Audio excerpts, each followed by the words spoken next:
How goes the battle? Another week has come and gone.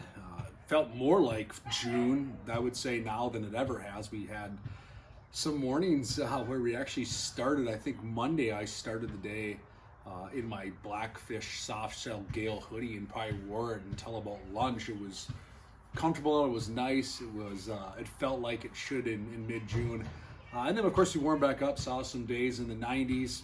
Again, saw some mornings where we needed some hoodies, back into a normal June. Got some rain. We got some rain this weekend. I think there's more rain predicted this week. I think we're going to see some typical June patterns. I think I saw the weatherman say our average high this time of year should be about 82. And if you look at the forecast, the next 5, 6, 7 days, we're looking at low 80s, up mid 80s for highs. So we should fall right in line with what we typically should see for June. We came off of a record-setting June for temperatures. We had, I think, 19 or 20 days in a row above average with 3 or 4 days, don't quote me, 3 or 4 days with record highs, all-time record highs. So a really warm June. Things catapulted quickly. We were ahead of schedule. We're falling back in line nicely now with fish patterns, behaviors, and we should jump into the July season looking good. Next weekend's July 4th. It'll be July 4th next Sunday. Don't know if my report will come out on Sunday or Monday or Saturday, but I'll get one out next week as well. But with the July 4th holiday falling there on Sunday, we'll see how things shake out. So water temps are staying at that mid to upper 70-degree water temps. This is surface temps. I've been fishing a lot on Lake Minnetonka, hit some lakes to the northeast metro, hit a west metro lake. We're gonna go chase some fish on Mille Lacs here this week. See how things are going up there. The walleye season up there closes on July 1st. You can't even target them starting July 1st. And right now you can target them for another couple days, but it's catch and release only. So want to target walleyes on Mille Lacs, you better get after it here the next few days. Otherwise the season's closed for a period of time where you can't even target them. So looking forward to some stuff. How are we catching our fish? You saw me recently talk about jig worms, and jig worms are huge. And we're still fishing that mighty head jig, that all-terrain mighty head jig. And where I'm fishing, I'm using chartreuse. We caught them on the black, we caught them on the green pumpkin. But that longer shank jig has been key. We've been fishing 6-inch worms. We've been using pocket fries, which is like a straight Senko type worm.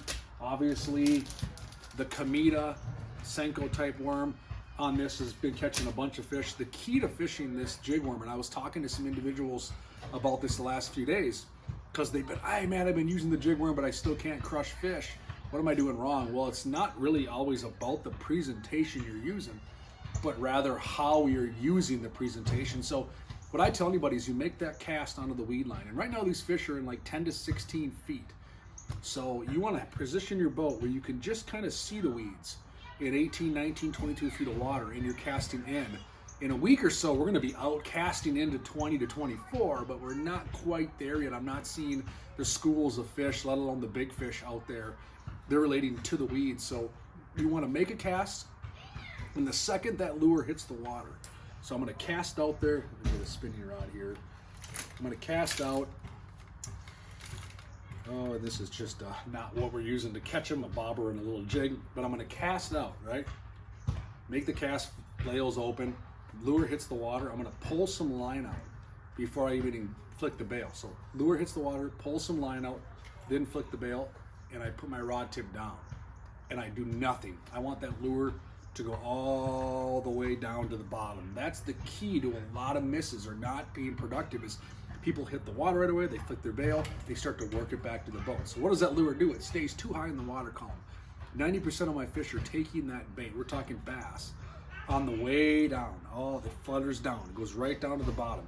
And then once you feel like it's on the bottom, it's just a little bit of a retrieve that fast, and just kind of like a hop back. You want that thing to kind of dart up and then flutter back down, dart up, flutter back down. You're always making contact with the bottom.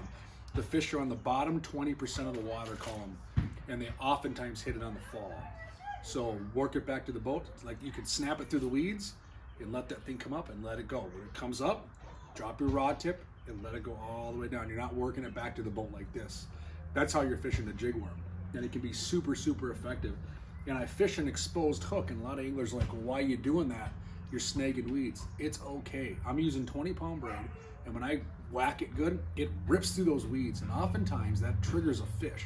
So when it rips through those weeds and I let it flutter down, that's when that fish comes and bangs it.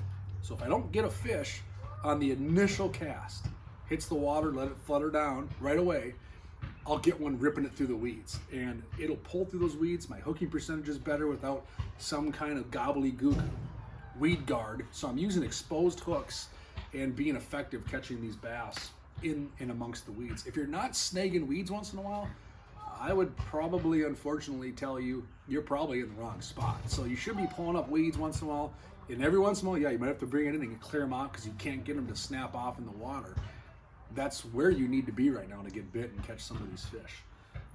We've also been using drop shots, and we've been fishing drop shot setups, and there's all kinds of drop shot hooks and weights and that sort of stuff. I use a cylinder weight, and you can see that I'm about 10 inches to a foot from the hook, and I'm just using a VMC spin shot. I use the VMC finesse spin shot, and I also use the VMC worm spin shot. There's multiple versions. This is just the finesse. It looks almost like a wacky hook, much like their wacky hook. And I got a foot down lead, and I'm using a cylinder weight. I am using braid all the way up, 10 or 15 pound braid all the way up to my main line. That's what I'm using on, that's what's spooled up. And I haven't seen a major reason to do anything else, because again, I'm targeting fish in these weeds. And what am I using on the end of this? I'm not using your traditional wacky rig stuff. I'm using a traditional drop shot. I'm using a wacky rig. So I'm taking that pocket fry, the same one I put on a hook and skip docks, or put on my jig worm as a Ned rig, and I'm literally putting that through, and I'm fishing it as a wacky rig. So you can see I got a wacky rig, I got my drop shot right below it, so I got a drop shot and a wacky rig right there, and that's how I'm fishing it. I'm fishing it nice and slow, pitching it on the weed line. Sometimes you get them fish to come and take a look at this that may not want that aggressive falling motion of the jig worm. So I can put this on the bottom and I can shake it. And this wacky rig down there, that far off the bottom, is just dancing back to the boat, hopping back to the boat. And sometimes I can seal the deal on fish that might be negative, short biting fish. I know there's fish in the area, I'm struggling to get them to bite. I'll throw a drop shot, and I'm just kind of power shotting that wacky rig around. Same spots, same idea. I'm targeting the same fish, I'm just fishing them in a different manner. So I'm confident between the jig worm, the mighty jig, and your favorite jig worm or Senko type bait, or whatever you're on the end of this, or this drop shot, will get those fish to go on the weed lines. Super effective way to fish right now, by far and away the easiest way to do it. We've caught some fish on some chicken jigs, we've caught some fish on crankbaits, we've caught some fish flipping, all kinds of things, but we continue to go back to the jig worm. That seals the deal, that catches the most fish, that's been catching the biggest fish. We've also thrown some frogs. We got some fish to blow up on frogs, way up in the slop, way up in the lily pads, way up in the gunk, way up in what guys call the cheese, or along docks with a lot of weeds mixed in. So I've had a frog rod on the deck of my boat most of the time the last few days, and I think it'll continue to be that way as the summer progresses here. I always have a frog tied up. It can oftentimes get you a big bite. It's also a lot of fun, and you want to implement a lot of pause sequences when you frog fish. So you're going to work it through pads, hit an opening, just let it sit, and watch that frog. It's a lot of fun way to catch fish. So a bunch of ways we're catching them right now. We will be flipping. I'll be flipping Grassmasters. I'll be flipping Texas rigged, whatever it might be, buzz bugs, craw tubes, whatever is a great way to be catching fish right now too. So we're going to start seeing a hard transition into summer patterns. We kind of had that above normal, like we said, transition here in the spring into early summer. Now we're going to slide right into true summer patterns. I expect that a lot of us are catching the majority of our fish, especially our schooling fish, offshore, outside weed lines, main lake humps, main lake points, deep saddles, isolated rock piles. Have not crushed fish on the rocks yet. I bet you that changes here in the next week or two. Shortly after July 4th, we'll be talking deep water rocks, that kind of stuff, maybe throwing some football head jigs. I know Dax over in Wisconsin is already catching fish on football heads, dragging them and fishing deeper structure, and that's something that we'll want to gravitate towards as well. Otherwise, yeah, I'm going to fish hard this week, and we're going to be throwing jig worms. We're going to be fishing these drop shots. That's how I feel like we're going to catch the majority of our fish, our schooling fish. Going to probably throw a frog, going to probably skip some docks. I'm probably going to do some flipping. I got a flipping rod tied up at all times, and that's how we plan to catch our bass. The pike, they're everywhere. They're biting everything. We're losing jigs. We're breaking off. We're getting them to eat our frogs. They're rampant, but the best pike bite right now is probably just cover water on an outside weed line pulling a crankbait. It's a trolling approach. You're just going to troll DT10s. You're going to troll that mid-depth range, 8 to 16 foot diving crankbaits, and just cover water, and that's catching your pike.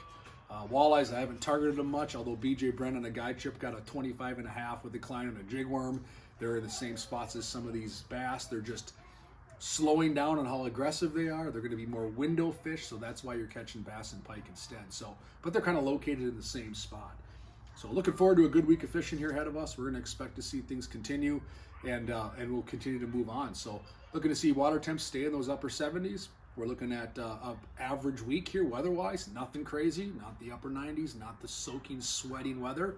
Going to wake up in the 60s, probably start the day in a hoodie, and progress into your Blackfish UPF as the day moves on. But again, remember, hydrate, water, wear proper sun protection, whether it's a shirt like I've got on here from Blackfish, whether it's sunscreen or lotions or that kind of stuff, and just be protected and be safe here as we move into the summer months. So have a great July 4th. If you're off this week, go get them, go crush them, go set some hooks. Have a wonderful July 4th with the family. Eat some good food. I know I'm gonna. We're gonna hang out and have a good time, and bend on some fish as well. So get out there, be good, catch some fish. Catch you next time.